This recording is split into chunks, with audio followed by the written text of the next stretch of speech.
बड़ी सफलता चाहते हैं तो योजना बनाए बिना काम की शुरुआत न करें, झूठे आरोप लगे तो धैर्य न छोड़ें।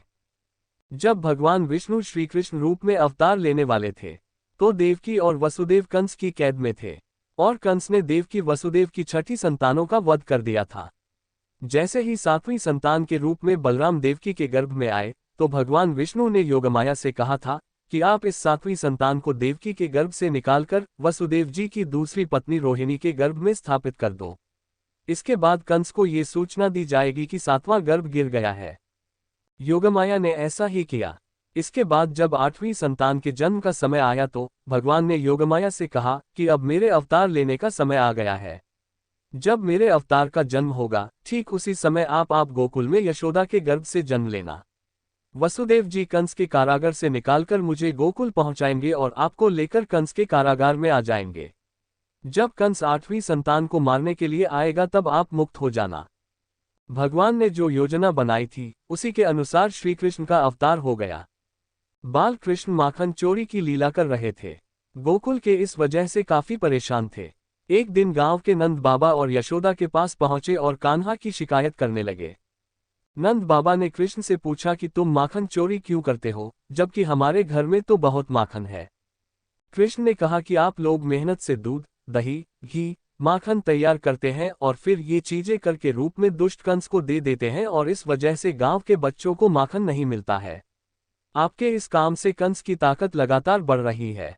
अगर आप कंस को कर देना नहीं रोकेंगे तो मैं तोड़ फोड़ करता रहूंगा, ताकि ये माखन कंस के पास न पहुंचे और गांव के बच्चों को मिल सके। द्वारका में एक सूर्य भक्त था सत्राजित। उसे सूर्य देव ने स्यमंतक नाम की चमत्कारी मणि दी थी। ये मणि रोज 20 तोला सोना उगलती थी।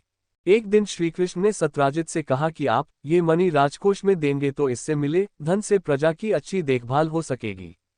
सत्राजित ने श्रीकृष्ण को मणि देने से मना कर दिया। इस घटना के कुछ दिन बाद सत्राजित के भाई प्रसेनजित ने मणि चुरा ली। प्रसेनजित मणि लेकर जंगल में भाग गया। जंगल में एक शेर ने प्रसेनजित को मार दिया और खा गया। मणि जंगल में ही गिर गई। सत्राजित को जब प्रसेनजित और अपनी मणि नहीं मिली तो उसने श्रीकृष्ण पर आरोप लगा दिया कि कृष्ण ने ही मेरी मणि चुराई है और मेरे भाई की हत्या कर दी है।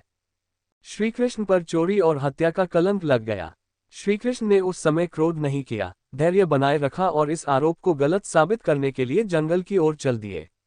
जंगल में श्रीकृष्ण को शेर के पैरों के निशान दिखे और निशान के पास हड्डियों का ढेर दिखा।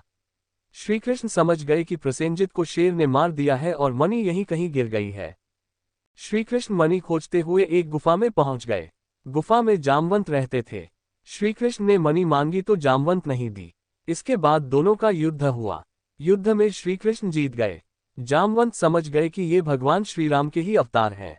इसके बाद जामवंत ने मणि श्रीकृष्ण को दे दी और अपनी पुत्री जामवंती का विवाह भी भगवान के साथ कर दिया। द्वारका लौटकर श्रीकृष्ण ने वह मणि जामवंत से लेकर सत्राजित को दे दी और पूरी सच्चाई बता दी। सत्राजित को अपनी गलती पर बहुत पछतावा हुआ। महाभारत युद्ध में अर्जुन और कर्ण आमने सामने थे। दोनों दिव्य अस्त्र शस्त्रों से लड़ रहे थे। जब जब अर्जुन के तीर के कर्ण के रथ पर लग रहे थे तो कर्ण का रथ बहुत पीछे खिसक रहा था। दूसरी ओर जब जब कर्ण के तीर अर्जुन के रथ पर लगते तो उसका रथ थोड़ा सा ही पीछे खिसकता था। ये देखकर अर्जुन को घमंड हो गया कि उसके बाणों में ज्यादा शक्ति है। अर्जुन ने ये बात श्रीकृष्ण से कही तो भगवान ने कहा कि तुम्हारे बाणों से ज्यादा शक्ति कर्ण के बाणों में है। भगवान की बात सुनकर अर्जुन ने कहा कि ये कैसे संभव है, मेरा रथ तो थोड़ा सा ही पीछे खिसक रहा है।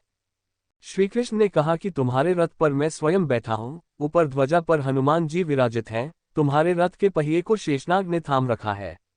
इतना होने के बाद भी कर्ण के बाण के ये रथ पीछे खिसक रहा है तो इसका मतलब यही है कि उसके बाणों में ज्यादा शक्ति है।